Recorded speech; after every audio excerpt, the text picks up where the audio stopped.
Hola y bienvenidos al primer seminario en línea de la serie de seminarios sobre producción de semillas organizado por Organic Seed Alliance y el programa Multinational Exchange for Sustainable Agriculture. Los ponentes encargados de presentar este seminario en línea son Michaela Colley, Jared Sistro y Laurie Mackenzie de Organic Seed Alliance, junto con Leah Atwood y Natalia Pinzón Jiménez del programa MESA. Sin más dilación, vamos a presentar a la persona que fue la primera ponente, que fue Michaela Colley de Organic Seed Alliance. Este seminario en línea es el primero de una serie de 6 y la intención es acompañar a los productores de semilla durante la temporada de producción y proporcionar información educativa a lo largo del camino sobre aquellos temas de lo que van a experimentar en determinada época del año en el campo. En el momento que se impartió este seminario online era junio y se suponía que muchos de los asistentes ya habían empezado a germinar sus semillas y ya tendrían planes hechos de lo que van a plantar en sus campos. La idea es acompañarles en el proceso de pensar qué cultivos plantarán y planificar sus campos. Este seminario online es parte de un gran proyecto en colaboración entre Organic Seed Alliance y el programa de agricultura sustentable MESA. Y además, aunque el objetivo del proyecto es capacitar a nuevos agricultores en la producción de semillas, sin duda la información está dirigida también a agricultores ya existentes que se están involucrando en la producción de su propia semilla. Uno de los componentes es una práctica donde coinciden productores de semilla con experiencia e internos del programa, y al final de este seminario compartiremos el programa de prácticas mencionado. Hay algunos pasantes del programa que están asistiendo hoy a este seminario online, pero hay un gran número que no están participando, y si desean obtener más información, los internos también estarán a lo largo de todo el programa de prácticas. Otros componentes de este programa son una serie de recursos que están disponibles en línea a través de la página web de Organic Seed Alliance y el sitio web del programa de prácticas que mostraremos al final de la charla de hoy. Además, habrá una serie de talleres realizados en las granjas este verano. Ambos componentes se pueden visitar en la página web de Organic Seed Alliance y en la página web del programa de prácticas para obtener más información sobre el calendario y las localizaciones. Otro componente en la serie de seminarios en línea de eOrganic. Habrá 5 más esta temporada que abarcarán temas sobre cómo llevar a cabo ensayos en tu granja, cómo controlar plagas y enfermedades, cómo cosechar y gestionar la calidad de la semilla, limpieza de semilla y contratos relacionados con las semillas.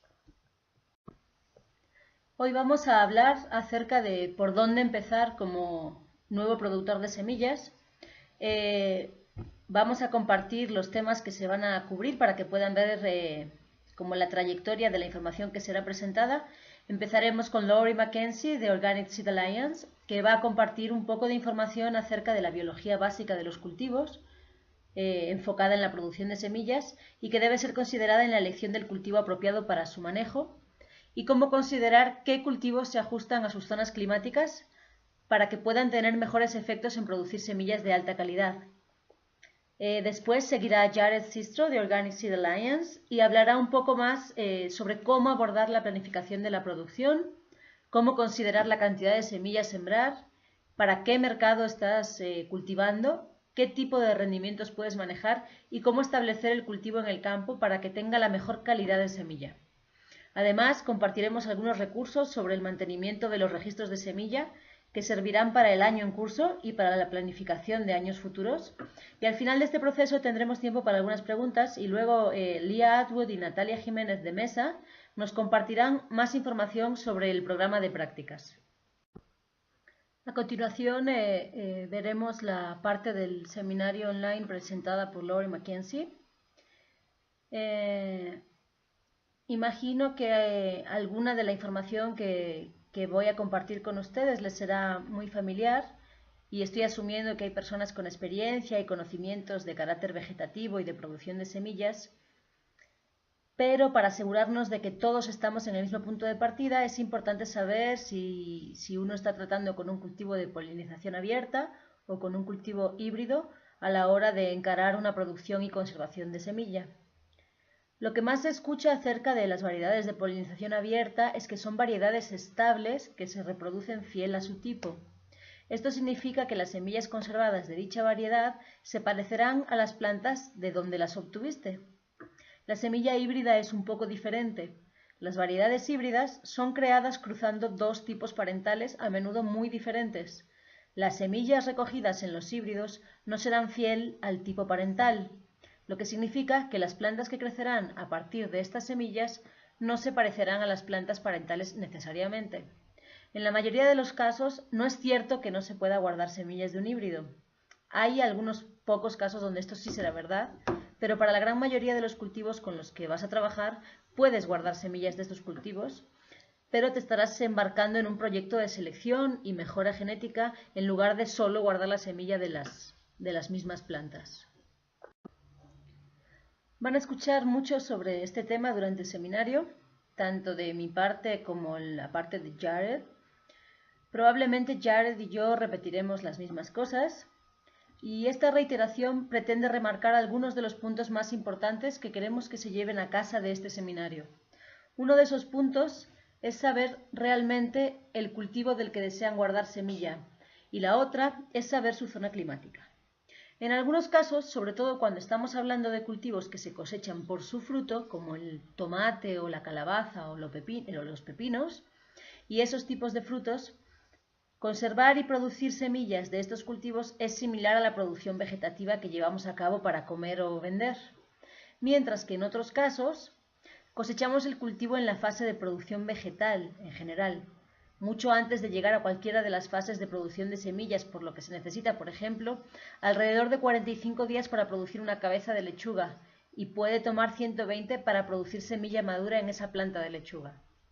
Así que debemos saber que se puede producir ese cultivo no solo a través de la etapa vegetativa, sino también a través de todo el ciclo de vida hasta la producción de semillas, y hay diferentes requisitos en la fase de producción de semillas y en la fase vegetativa, por lo que hay una gran cantidad de elementos que debemos tener en cuenta. Tenga en cuenta que la fase vegetativa se puede estar produciendo bien en tu granja, pero no significa que se produzca buena semilla. Y esto es para decir que durante la siguiente serie de diapositivas puedes pensar, bueno, no estoy muy bien equipado para la producción de semillas de este cultivo, que realmente quiero para producir semilla, pero puedo hacerlo en un ambiente modificado como un túnel alto, como una cobertura de filas o cosas por el estilo. Solo porque no estés idealmente equipado para producir semilla de un cultivo no significa que no vayas a poder hacerlo. Aquí veremos algunas consideraciones para comenzar. El aislamiento es una gran consideración a tener en cuenta. Escucharán esto también por parte de Jared, especialmente cuando habla de la planificación de campo. La polinización abierta y la autopolinización, frente a la polinización cruzada, serán consideraciones importantes en el aislamiento. Así que si estás tratando con cultivos de elevada polinización cruzada, necesitarás grandes extensiones de aislamiento físico. También puedes aislar de otras formas, como aislar en el tiempo, en función de la temporada, o en qué tipo de ambiente estás cultivando. Y si tratas con plantas que poseen alta autopolinización, como frijoles, guisantes y tomates, los requisitos de aislamiento son mucho menores.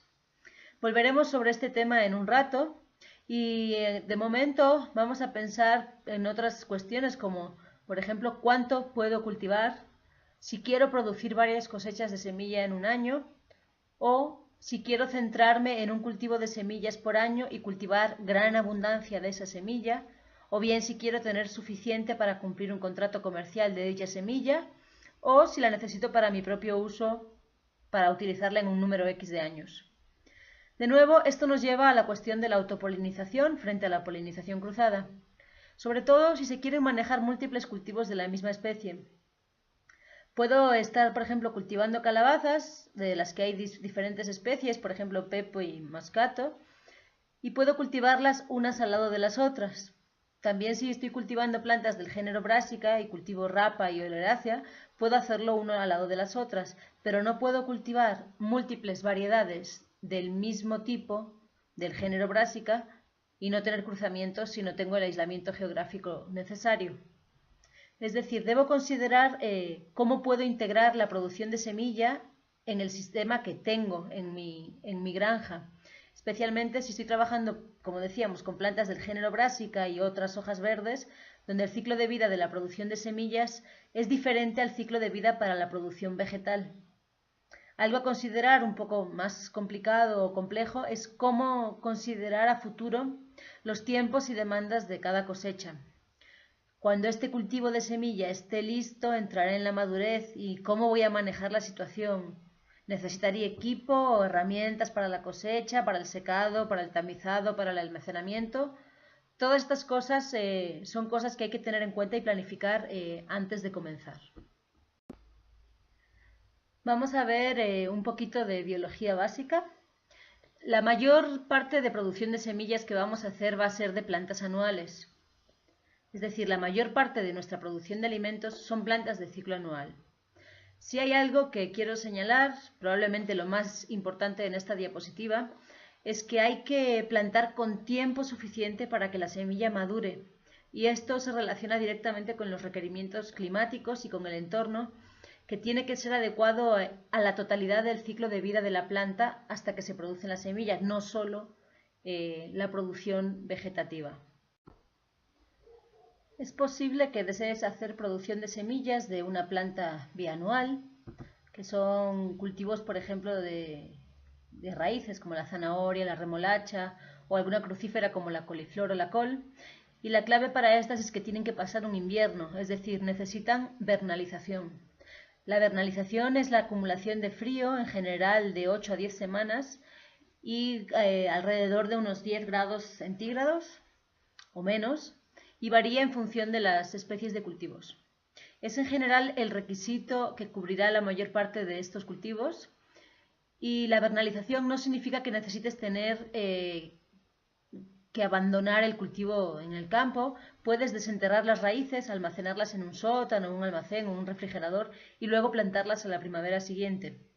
Este proceso de vernalización ayuda a la transición de la planta de la fase vegetativa a la fase reproductiva y si no la recibe no pasará a esa fase de reproducción.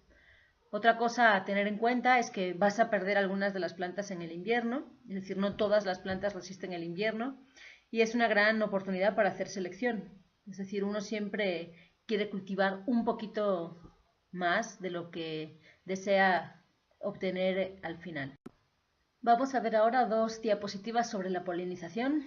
La mayoría de ustedes estarán familiarizados con que las habas y los guisantes son, por ejemplo, cultivos de autopolinización y hay mecanismos biológicos que refuerzan este hecho. El mecanismo más grande son las flores fusionadas. Cualquier cultivo con autopolinización siempre tendrá flores perfectas para que pueda aceptar, polinizar y fertilizarse a sí mismo. Y otro truco para saber si un cultivo presenta autopolinización o no es que la antera y el estigma estén físicamente cerca en las flores. No significa que siempre que las flores tengan anteras y estigmas muy próximos vayan a presentar autopolinización, pero es una gran herramienta. También puede ser un poquito engañoso, pero los pétalos de cultivos de especies autógamas se abrirán después de que se hayan fertilizado a sí mismos. Por ejemplo, la lechuga. La lechuga presenta una fuerte autopolinización con hermosas y pequeñas flores estrelladas, que son flores que son polinizadas y luego se abren. Así, en el otro lado del espectro, los cultivos alógamos o de polinización cruzada tienden a tener más separación entre la antera y el estigma. Algunos cultivos que presentan fuerte polinización cruzada, como las brásicas, tienen autoincompatibilidad, es decir, las flores no aceptarán su propio polen en el momento de la fertilización. A veces estas plantas tendrán realmente una separación temporal entre la dehiscencia y la liberación del polen, antes de que la parte femenina del cultivo esté en realidad lista para asegurarse de que hay polen alrededor para cuando estas partes femeninas emergen. Los cultivos con polinización cruzada tienden a ser productores de polen copiosos y tienen flores más vistosas que los que presentan autopolinización. No siempre es así, una vez más, pero es una buena pista. Como vemos, hay una gran cantidad de información en esta diapositiva y es para dar una idea del enorme espectro que hay. Hay algunas plantas que presentan una fuerte autopolinización y otras una polinización cruzada como el género Brassica o las espinacas. La espinaca para quien no esté familiarizado con la espinaca, es en realidad un cultivo dioico, por lo que si quieres producir semilla de espinaca, deberás tener en tu campo plantas masculinas y plantas femeninas, no solo flores masculinas y femeninas en la misma planta. Esto nos lleva de nuevo al concepto de aislamiento. Cultivos con autopolinización. Por ejemplo, cuanto más fuerte sea la autopolinización, menos distancia de aislamiento necesitamos entre ellos.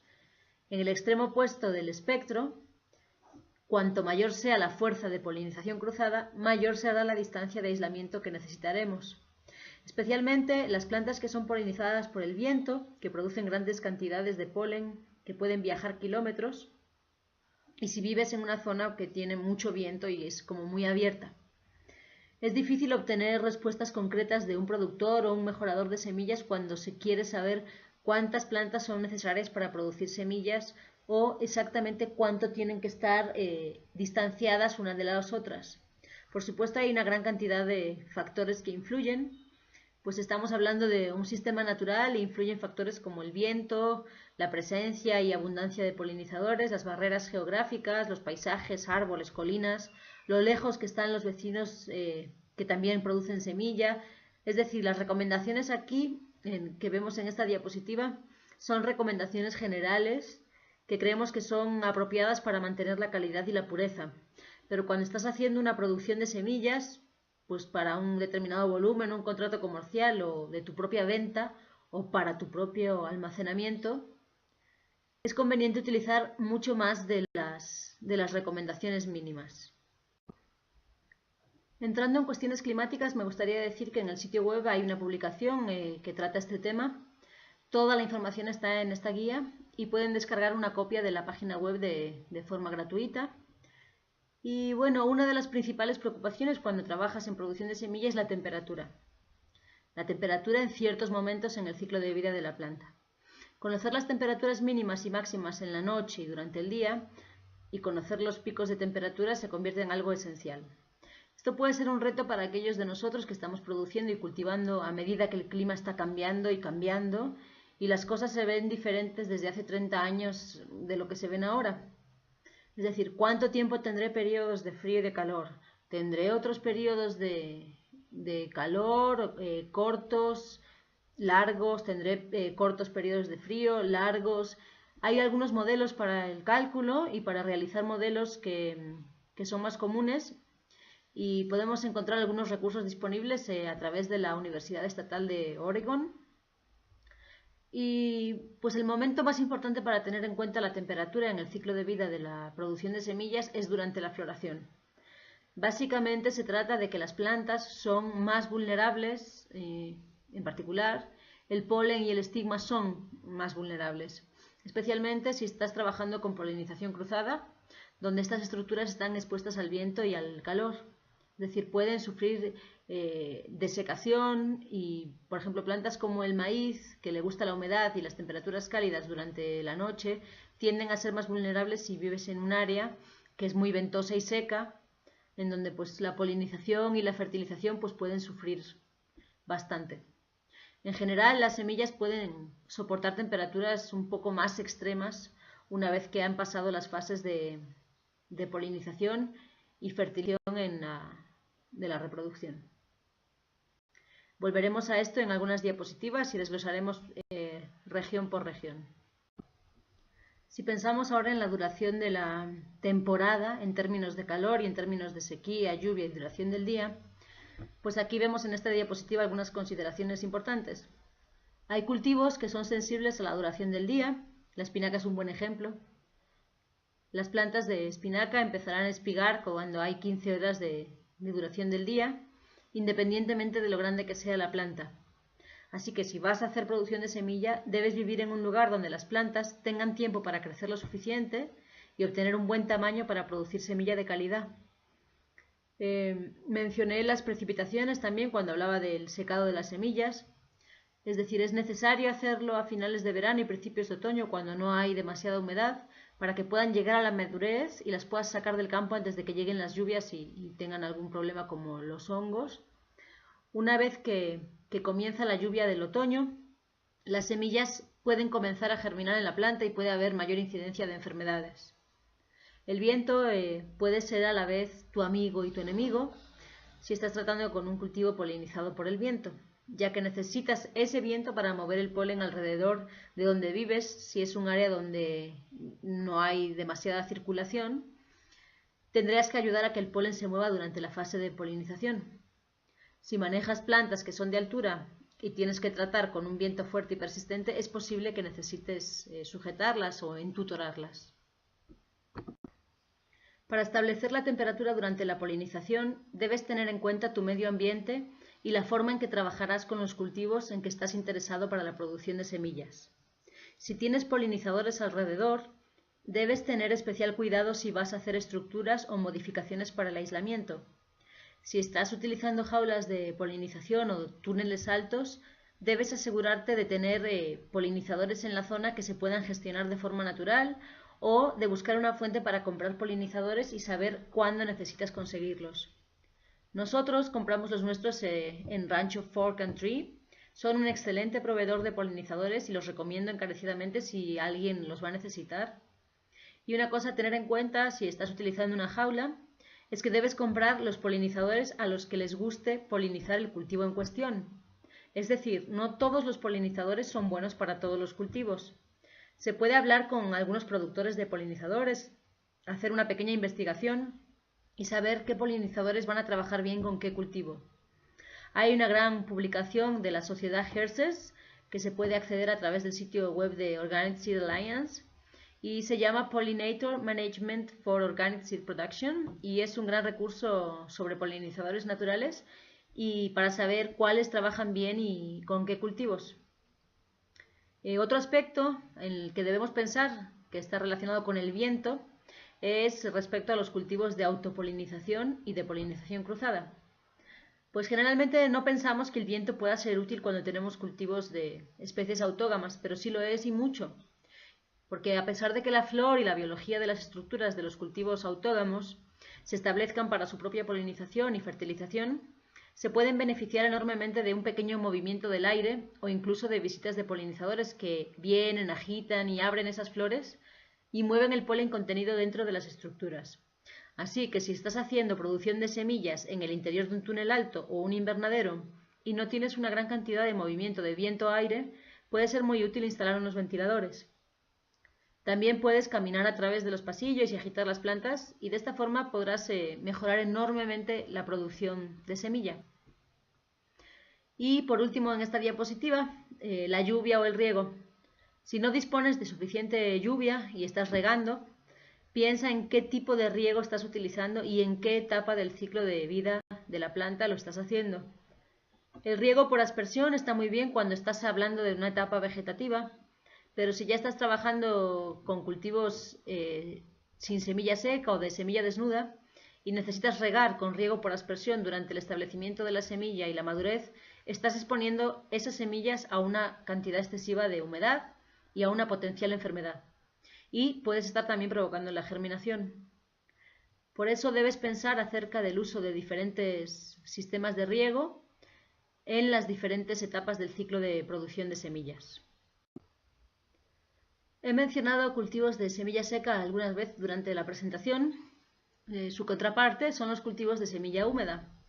Los cultivos sembrados en seco se cosechan como granos, necesitan una sequía estacional, especialmente a finales de verano o principios de otoño, y se dan mejor en ambientes de baja humedad. Son cultivos a los que les gusta la sequía y contraen más enfermedades en ambientes con alta humedad. Son susceptibles a enfermedades en la madurez, ya que no están protegidos por un fruto y son más vulnerables. Por otro lado, los cultivos de semillas húmedas se cosechan generalmente como frutos. Por lo general, las semillas se cosechan con algún tipo de extracción húmeda, así que si estás trabajando con un gran volumen de cultivos de semilla húmeda, este es un ejemplo en el que es posible que desees echar un vistazo a tu equipo o herramienta. Por ejemplo, si estás cultivando calabaza de invierno, pues ¿dónde voy a abrir esa cantidad de frutos rígidos y manejar toda esa cantidad de pulpa? Es decir, ¿cómo lo voy a hacer? Es muy útil hablar con personas que ya lo han hecho, ver vídeos. Hay mucha información, hay grandes recursos, pero es algo a considerar porque te llevará un tiempo extra y necesitarás un equipo adicional para ello. Es más fácil evitar enfermedades con cultivos de semilla húmeda en la madurez, y ya que están protegidos por los frutos. En el siguiente grupo de diapositivas vamos a desglosar la producción de semillas en regiones. Aquí vemos cultivos de estación fría y semilla seca. Aquí estamos hablando, por ejemplo, de regiones con una primavera fresca y húmeda. Son cultivos a los que no les gusta el calor cuando están en flor y cuando están estableciendo la semilla. Prefieren temperaturas de 24 grados centígrados o menos. Pueden soportar suaves lluvias y viento en verano y les gusta el clima seco en verano y en otoño. Vemos algunos ejemplos de este tipo de cultivos. Notaremos en las siguientes diapositivas que hay superposición de algunas de estas regiones. Esto es porque los cultivos no solo se pueden cultivar en una región. Hay algunos que se adaptan bien a múltiples regiones y, una vez más, como ya se ha mencionado antes, siempre se pueden hacer modificaciones ambientales hasta cierto punto y hacer crecer estos cultivos en regiones que no están especificadas como su ideal. Las quenopodiáceas se dan muy bien en estas regiones, como la espinaca, remolacha, acelga, también el género brásica, y la mayoría de estos cultivos son cultivos de hoja verde. Y también destacamos aquí, por ejemplo, el cilantro y la chiribía. A continuación se muestran las características de aquellos cultivos de estación templada con semillas secas. Son muy similares a los cultivos de estación fría, solo les gusta un clima un poquito más caliente. Les gusta un tiempo más variable en la primavera. Por lo general dan mejores resultados si el tiempo es más seco y más caliente, con veranos más cálidos. Les gusta una temperatura más elevada para el desarrollo de la flor y el desarrollo temprano de la semilla. Y pueden tolerar unos 10 grados más que los cultivos de estación fría. Eso sí, necesitan una temporada más larga y un periodo más libre de lluvias en verano y a principios del otoño. En esta diapositiva podemos ver algunos ejemplos. Veremos que algunos son los mismos cultivos de la lista anterior, por lo que habíamos dicho de que el mismo cultivo puede darse en diferentes zonas climáticas. En esta siguiente diapositiva vemos los cultivos de estación cálida, que tienen también semilla seca. Son cultivos que necesitan una primavera realmente caliente y que necesitan ser regados temprano en el tiempo. Y cuando entran en las etapas de floración y producción de semillas les gusta bastante el calor. Les gusta el calor en el verano, durante la noche y en el día, y también necesitan cierta sequía a final de verano y muchas veces también en el otoño. Esto es algo relacionado con la producción de semillas y pues es agradable, la verdad, vivir en lugares en los que tenemos una temporada cálida y seca bastante larga, y nos da también la oportunidad de secar semillas en el exterior. Estas características diferentes nos adentran también en algunas plantas que no estaban en los cuadros anteriores. Vemos mucha menos superposición, y algunos ejemplos son los frijoles, el género Allium, las zanahorias, el maíz dulce, y pues estas áreas son obviamente las más cálidas y las más secas de toda la nación. Y por último, pues tenemos a los cultivos de semillas húmedas en zonas cálidas. A estos cultivos les gustan las noches cálidas en primavera y en verano, y esto es muy importante para el desarrollo correcto del polen. Cuando el polen llega al estigma, necesita crecer por el estilo con el fin de fertilizar los ovarios. La humedad mantiene el calor durante la noche para que haya buenos días cálidos y noches cálidas, y para que el crecimiento del polen pueda continuar durante la noche. Así se va a conseguir una mejor fertilización, de manera que siempre exista alta humedad para el desarrollo de los frutos y que realmente se mantenga a través de la noche y del día. Pues esto puede pasar también con unas condiciones más secas y pueden producirse igual semillas de calidad, pero no lo podrías conseguir cultivando en ambientes de humedad mucho más alta. Como era de esperar, en este grupo tenemos a los frutos, como las calabazas, pepinos, melones o sandías. Y, por ejemplo, los pepinos prefieren zonas un poco más frías, quizá por debajo de los 25 grados centígrados. Y en la familia de las solanáceas tenemos a tomates, berenjenas y pimientos. Y a los tomates les gusta, por ejemplo, un poquito más de frío que a las berenjenas. Estos frutos se dan muy bien en algunas de las zonas cálidas y húmedas de los Estados Unidos, donde la producción de semillas es realmente privilegiada. Y llegados a este punto, Lori pasa la palabra a Jared y lo deja que continúe hablando un poco sobre la planificación y la producción. Y Lori les desea lo mejor en sus jornadas y esfuerzos en la producción de semillas. Comienza la parte presentada por Jared Sistro, que se pasará a las siguientes diapositivas explicando cómo planificar tus cultivos de semilla. Sin duda lo que más le ayudará a tener éxito como productor de semillas, ya sea que lo está haciendo en su propia granja o por un contrato en una empresa de semillas, será una buena planificación. Algunas cosas que son parte de un buen proceso de planificación las podemos ver en esta diapositiva. Y es necesario pensar acerca de lo que se puede cultivar en camas, y es todo lo que Lori hablaba previamente. También cuánto puedes cultivar, dónde y cuándo debes plantarlo. Iniciaremos revisando el qué se puede cultivar.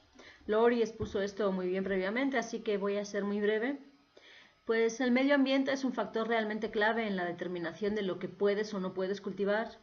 Como ella señaló previamente, hay ambientes ideales para muchos cultivos, pero hay muchas veces que puedes cultivar en tu zona climática, incluso si es más marginal, pero teniendo en cuenta que si estás produciendo semilla en las zonas más marginales, los rendimientos pueden ser menores y los riesgos de pérdida de cosecha y la germinación puede ser también menor.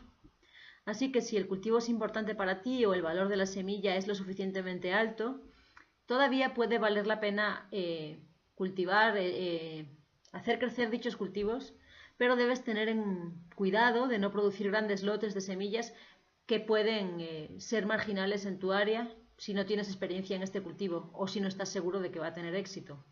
Así que un segundo factor a tratar en la elección de qué cultivar es el aislamiento, y en este caso Lori detallaba diferentes cultivos que tienen diferentes requisitos de aislamiento, y cuando consideramos qué cultivar, pues necesitamos hacernos algunas preguntas. En primer lugar, si tengo el aislamiento necesario para cultivos de la misma especie respecto a algún vecino. En segundo lugar, si pueden mis cultivos de semillas cruzarse con los de mis vecinos. También si tengo el aislamiento de otros cultivos de semilla o no de semillas de dicha especie en mi granja. Pues si usted tiene cultivos que no están siendo cultivados para semilla, pues quizá podría accidentalmente tener flores al mismo tiempo que su cosecha de semillas en su misma finca. Pues estas son cosas que pueden pasar. Por ejemplo, puedes estar seguro de que puedes tener tus hojas de espinacas listas antes de que comience a florecer y espigar si está cerca de espinacas para la producción de semilla.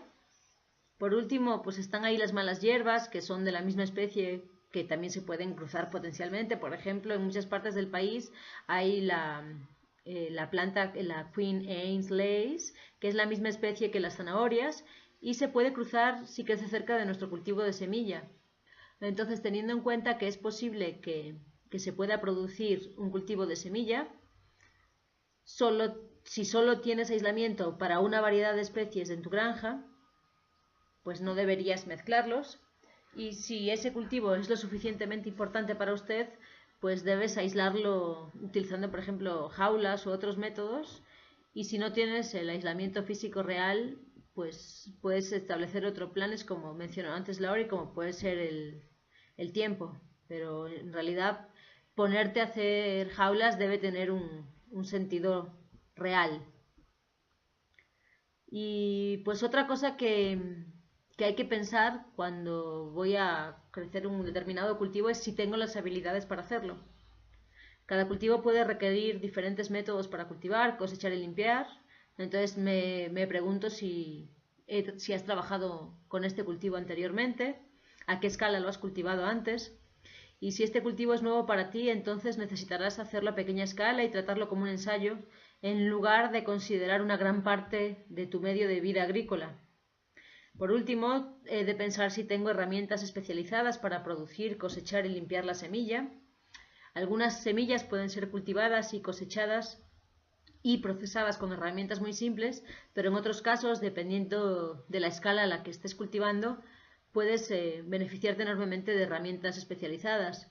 Así que, pues sabiendo esto, podrás determinar qué sí tiene sentido y qué no cultivar en tu granja. Entonces, una vez que tengas ya una idea de algunos cultivos que sí podrían ser cultivados en tu granja, lo siguiente es decidir cuánto vas a cultivar. En cuanto a cuánto debería cultivar, en primer lugar debes entender cuál será el mercado para tu semilla, es decir, dónde se irá la semilla, va a ser vendida, va a ser utilizada por ti mismo para tu uso en la granja. Un productor de semillas, Frank Morton, me dijo una vez que es más fácil para los productores de semilla principiantes comenzar a producir semilla para las que ya existe una demanda real. El desafío es desarrollar tu granja con suficientes variedades y que todas tengan algún tipo de mercado. Si estás vendiendo tus semillas por paquetes y en bastidores, ¿puedes estimar la cantidad de semilla que necesitas para abastecerte a ti mismo? Ten en cuenta que muchas semillas son viables y germinan bien tras varios años almacenadas. Entonces, si vas a realizar un contrato para vender tu semilla y la estás vendiendo a una empresa, pues hay algún grado de exceso permitido. En otras palabras, si produces más semilla de lo que tu contrato estipula, la empresa te la va a comprar. ¿Cuánto más te va a comprar? O sea, ten en cuenta que cumplir los objetivos de tu contrato en cantidades de semillas es una forma muy importante y útil para construir una reputación a largo plazo como un multiplicador de semillas confiable. En realidad no quieres producir consistentemente demasiada semilla que no dé un mercado solo para asegurar que tienes suficiente.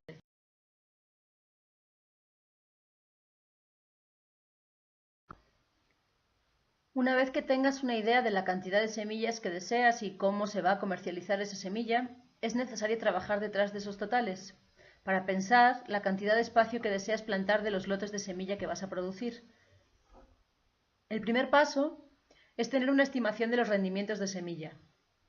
Esto es algo que puede ser extremadamente difícil porque no hay una gran cantidad de información sobre el rendimiento de la semilla y el rendimiento de la semilla puede variar considerablemente entre variedades de una misma especie y entre ubicaciones. Entonces, ¿cómo obtener esta información? Lo mejor es tu propia investigación y conocimiento. Esto llevará pues, a un punto importante y es que la inversión en la investigación, en tu granja, es realmente una de esas cosas que te ayudarán a tener éxito a largo plazo como productor. Además de tu producción de semillas que puedes considerar y que tienen ya un mercado establecido, es decir, el contrato de producción de semillas que te permite pagar tus facturas, debes mantener una cierta cantidad de espacio y tiempo asignado a contratos menores o incluso a tus propios ensayos personales de cultivos de los que no hay experiencias de crecimiento en tu área o que se están considerando cada vez más en el futuro. Estos ensayos de pequeñas producciones darán cálculos de rendimiento que fortalecerán tu planificación y te ayudarán a tener éxito a largo plazo. Si no dispones de tu propia experiencia en la investigación para ayudar a estimar los rendimientos, lo mejor es consultar a otros productores. Lo ideal serían productores cercanos a ti en tu región y con climas similares. Si tienes la suerte de tener otros productores de semillas en tu región, pregúntales qué tipo de rendimientos han obtenido en una variedad que estás planeando en cultivar o al menos en variedades similares de la misma especie. ¿Cómo variaron esos rendimientos para ellos? ¿Cuánta variabilidad puedes esperar? También puedes pedir datos a otros productores de semillas. Si estás cultivando para una empresa de semillas, pídeles que te pongan en contacto con otras personas que ya han cultivado esa variedad en el pasado o que han crecido variedades similares en el pasado. Pregúntales por teléfono cómo se comportó esa variedad, así como cualquier otra información que siempre será útil. El lugar final al que muchos productores de semillas recurren es el manual NOTS, con algunos datos muy brutos y francamente pues muy optimistas para algunos cultivos, pero te puede dar una idea de base si no tienes ninguna. En Organic Seed Alliance hemos visto que existe mucha falta de información sobre los rendimientos de semilla y tenemos algunas propuestas en este momento y esperamos publicar más información para que los productores de semilla tengan más éxito. Una vez que tengas esta información, puedes usarla para estimar la cantidad de espacio que necesitas para cada cultivo de semillas. En esta diapositiva vemos un gráfico que nos ha dado un productor de semillas. Se trata de sus estimaciones reales y que utilizará este año en su planificación. Se han quitado los nombres de las variedades, pero se obtiene una idea de la cantidad de semillas que se ha contratado por variedad y, en base a su experiencia, la cantidad de rendimiento que espera. Trabaja con camas de 100 pies de largo y 5 pies de ancho, y esta información la pueden utilizar. Divida la cantidad contratada por el rendimiento estimado y tendrá una idea de cuántas camas son necesarias. Se puede ver que hay una columna aquí donde se ajustan las camas. Y bueno, tener un gráfico de este tipo es muy útil para estimar los ingresos de tu explotación según el precio, peso y el rendimiento estimado para la cosecha de semillas. Una vez que tengas una idea de lo que vas a cultivar y la cantidad, tienes que decidir en qué parte de tu granja lo vas a hacer. Una vez más, los requisitos de aislamiento son un factor importante en esto. De algunos cultivos puedes cultivar múltiples variedades de la misma especie si configuras tus campos para tener un aislamiento adecuado. La otra parte del plan de los cultivos para producción de semillas responde a las buenas prácticas agrícolas, como la rotación de familias que se plantan en un lugar. Es necesario conocer los antecedentes del cultivo, por ejemplo, la familia del tomate frente a la familia de los frijoles, frente a la familia de las gramíneas, frente a las cucurbitáceas. Asegúrate de que estás rotando a aquellas familias y evitar cultivos de replantación de la misma familia en el mismo lugar año tras año. Lo ideal sería tener varios años de rotación de cada uno antes de que regreses con los cultivos de la misma familia. Por último, algo un poco más específico de cultivos de semilla es pensar acerca de dónde estarás poniendo sus cultivos en relación a... Los cultivos de semilla seca no deben ser regados por encima una vez que comienza la floración, por lo que deberás asegurarte de separar los cultivos que pueden necesitar riego desde arriba, más adelante, en la temporada de cultivos de semilla seca, que son sensibles a riego desde arriba, y debe ser por goteo o por surcos después de la floración. Tenemos que planificar de antemano para no tener la mezcla de hojas de ensalada que necesita germinar justo al lado de tu cultivo de brásica para semilla o semillas de lechuga. Puedes tomar toda esta información en cuanto a aislamiento, la rotación de cultivo, la irrigación y poner todo junto en tu mapa. El mapa te permite sintetizar la cantidad de espacio para cada cultivo y tener todo en un solo lugar. Puedes realizar los mapas en papel o en la computadora. Estos mapas te permiten organizar pensamientos para este año, pero también es una herramienta valiosa para los próximos años a medida que los puedes utilizar para las rotaciones en el futuro.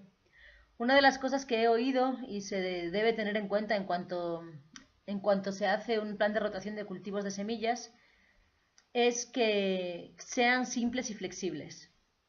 Uno de los retos de la producción de semilla, especialmente en contratos con empresas de semillas, es que muchas veces no pueden tener tus contratos finales hasta finales de invierno o principios de primavera. En este punto deberás ser capaz de tener tantas opciones como sea posible en campo, en lugar de esperar para cumplir con los mapas justo antes de la siembra. El último paso del proceso de planificación es cuándo plantar. Este es un proceso de observar hacia atrás. Hay un par de puntos críticos en la producción de semillas que debe considerarse desde antes. En primer lugar está la época de floración. Como señaló Lori, la floración y el desarrollo temprano de la semilla es a menudo una de las fases más sensibles del ciclo de la vida de los cultivos de semillas en términos de temperatura, es decir, en términos de demasiado calor o demasiado frío, y en términos de sequía para muchos. Si necesitas polinizadores volando por ahí y no quieres que no vuelen porque está lloviendo. No voy a meterme en detalle de cultivo por cultivo. Lori lo hizo en términos generales para la categorización de los cultivos según sus exigencias climáticas. Y tenemos más recursos en la página web de Organic Seed Alliance y a través de eOrganic y otros lugares que pueden encontrar muchos detalles sobre. El segundo punto crítico para revisar es la cosecha. Hay algunas limitaciones generales a tener en cuenta. Deseas plantar para evitar las lluvias en los cultivos de semilla seca. Con cultivos de semilla húmeda tienes más flexibilidad en torno a esos eventos de lluvia y las semillas desnudas como la lechuga, la espinaca, la remolacha o la quina son muy sensibles a la lluvia al final de su proceso de maduración. Entonces quieres asegurarte de que si tienes lluvias estacionales de otoño vas a sembrar para que la cosecha sea antes de dichas lluvias. Si tienes lluvias de principios de verano, deseas que los cultivos de semilla estén a punto cuando todavía se pueden manejar algunas de esas lluvias, ya que son al principio del proceso de maduración. El otro punto a tener en cuenta para el tiempo de cosecha son las heladas. Debes planificar en cultivos sensibles a las heladas. y deseas cosechar antes de que se puedan producir daños. Sobre la base de trabajar anticipado, si tienes cierta flexibilidad en la fecha de siembra, tu objetivo es buscar el mejor momento, basado en la temperatura del suelo y en el tiempo. Ten en cuenta que una buena siembra es la clave para tener una buena posición, tener menos malas hierbas y tener una buena temporada. A diferencia de un CSA o de cultivos para un mercado de granjeros, que a menudo no están plantando varias sucesiones de un cultivo determinado, por lo que realmente no se están promoviendo una siembra temprana si realmente no lo necesitan. Lo que quieres aspirar es a obtener unas mejores fechas de siembra. Finalmente, quiero terminar mi presentación con algunos recursos de mantenimiento de registros. Algunos de estos están en la página de eOrganic para este seminario y algunos están también en la página web de Organic Seed Alliance. Estos recursos incluyen hojas de registro de cosecha y manejo de semilla, y también tenemos plantillas para el plan de cultivos de las que he mostrado un ejemplo con los rendimientos y las demandas de semillas y precios de mercado y mapas. Tenemos algunos ejemplos que pueden utilizar y también tenemos una plantilla de actividades de campo que le permite grabar las actividades clave de campo a través de la temporada. Y pues me gustaría hacer hincapié en que los buenos registros le ayudarán a aumentar la probabilidad de éxito con el tiempo, ya que le permitirá aprender de su experiencia. Y ahora en el seminario online fue tiempo para las preguntas.